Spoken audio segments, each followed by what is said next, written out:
Welcome to movie max.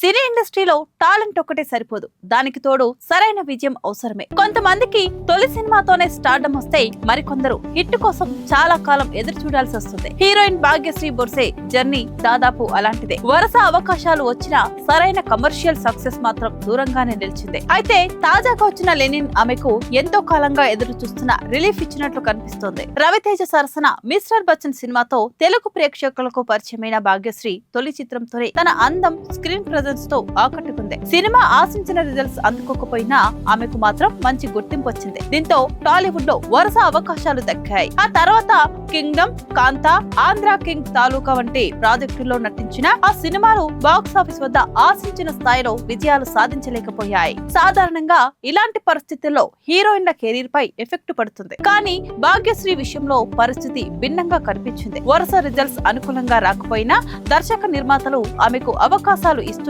వచ్చారు. దీనికి ప్రధాన కారణం ఆమెపై ఉన్న నమ్మకమేనని టాక్ వినిపిస్తుంది. తెరపై ఆమె కనిపించే తీరు, పాత్రలకు సరిపోయే లుక్, నటనలో చూపిస్తున్న డెవలప్మెంట్ వంటి అంశాలు ఆమెకు ప్లస్ అయ్యాయని అంటున్నారు. అందుకే సినిమాల రిజల్ట్స్ తో సంబంధం లేకుండా కొత్త ప్రాజెక్టులో ఆమె పేరు వినిపిస్తూనే వచ్చింది. ఇలాంటి సమయంలో విడుదలైన లెనిన్ సినిమా భాగ్యశ్రీ కెరీర్ లో కీలక మలుపుగా మారింది. ఆ చిత్రంలో ఆమె నటనకు ప్రేక్షకుల నుంచి మంచి రెస్పాన్స్ లభించింది. ముఖ్యంగా సోషల్ మీడియాలో కూడా ఆమె పాత్ర గురించి పాజిటివ్ చర్చ సాగుతుంది. దీంతో కేవలం గ్లామర్ పాత్రలకే పరిమితం కాకుండా నటిగా కూడా తన స్టామినా నిరూపించుకుందనే అభిప్రాయం వ్యక్తమవుతుంది. ఇప్పటికే ఆమె చేతిలో పలు చిత్రాలు ఉన్నట్లు సమాచారం. ముఖ్యంగా యంగ్ హీరోలు, మీడియం రేంజ్ చిత్రాల దర్శక నిర్మాతలు భాగ్యశ్రీని తమ ప్రాజెక్టులకు పరిశీలిస్తున్నారని టాక్ వినిపిస్తోంది. 2 ఏళ్లుగా సరైన హిట్ కోసం ఎదురు చూసిన హీరోయిన్ కు వరుస ఛాన్సులు వస్తున్నాయట. మరోవైపు శివకార్తికేయన్ హీరోగా తెరకెక్కుతున్న సెయోన్ చిత్రంలో భాగ్యశ్రీ కోలీవుడ్ లోకి అడుగు పెడుతోంది. తెలుగు సినిమాలే తన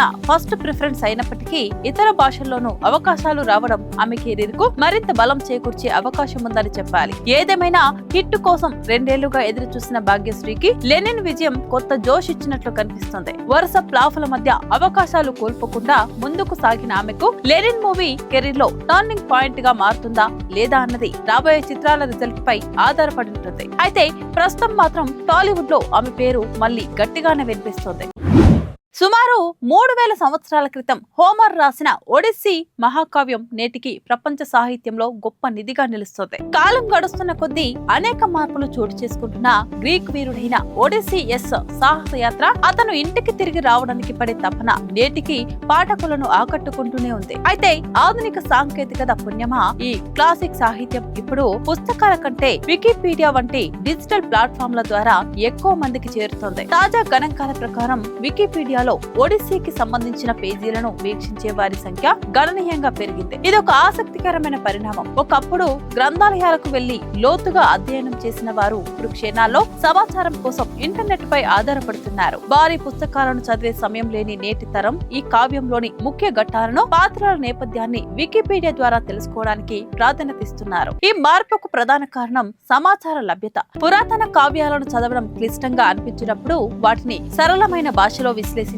డిజిటల్ వేదికలు పాఠకులకు వరంలా మారుతున్నాయి. సాహిత్యం అనేది నిర్దిష్ట వర్గానికి మాత్రమే పరిమితం కాకుండా సామాన్య ప్రజలకు కూడా అందుబాటులోకి రావడం ఇంటర్నెట్ లో ఒక మాధ్యమంగా మారింది. వికీపీడియా వంటి వేదికలు పురాతన గాథలను కొత్త తరానికి కొత్త రూపంలో పరిచయం చేస్తున్నాయి.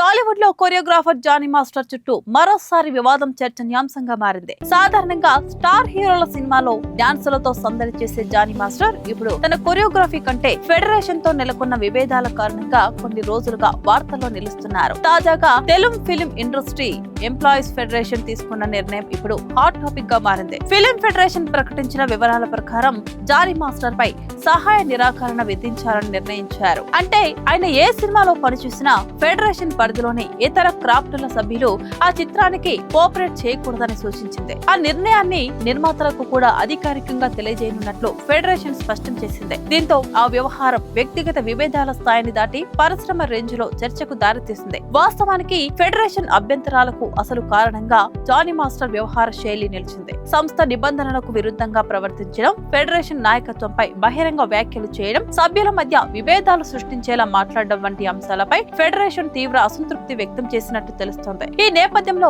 ఆయనను వివరణ ఇవ్వాలని కోరినా విచారణకు హాజరు కాలేదని ఫెడరేషన్ పేర్కొంటోంది. ఇదే సమయంలో జానీ మాస్టర్ కుటుంబం వైపు నుంచి కూడా వేరే వాదనలు వినిపిస్తున్నాయి. డాన్సర్స్ అసోసియేషన్ లో అక్రమాలు, అవకతవకలపై ప్రశ్నలు లేవనెత్తేందుకే తమపై ఒత్తిడి తీసుకొస్తున్నారని ఆరోపిస్తున్నారు. కొందరు సభ్యులపై చర్యలు ప్రారంభించిన తర్వాతే వివాదం ముదిరిందని అంటున్నారు. దీంతో ఇది కేవలం వ్యక్తిగత వివాదమా లేక ఆధిపత్య పోరాటమా అన్న ప్రశ్నలు కూడా వినిపిస్తున్నాయి. అయితే ప్రస్తుతం అందరి దృష్టి ఫెడరేషన్ వార్నింగ్ పైనే ఉంది. నిర్ణయించిన గడువులోగా జానీ మాస్టర్ సరైన వివరణ ఇవ్వాలని, అవసరమైతే బహిరంగంగా స్పందించాలని ఫెడరేషన్ కోరుతుంది. లేకుంటే మరింత కఠిన చర్యలు తీసుకునే అవకాశాలున్నాయని చెబుతుంది. ఆ వ్యవహారంలో అత్యంత కీలకమైన అంశం ఏమిటంటే, ఒకవేళ సహాయ నిరాకరణ మొత్తానికి అమల్లోకి వస్తే జానీ మాస్టర్ తో పనిచేయాలనుకునే నిర్మాతలు, దర్శకులు ఇబ్బందులు ఎదుర్కొనే అవకాశం ఉంది. ఎందుకంటే సినిమా నిర్మాణంలో ఒక్క డాన్స్ విభాగం మాత్రమే కాకుండా అనేక క్రాఫ్టులు కలిసి పనిచేయాల్సి ఉంటుంది. అలాంటి పరిస్థితిలో ఫెడరేషన్ నిర్ణయం అమల్లోకి వస్తే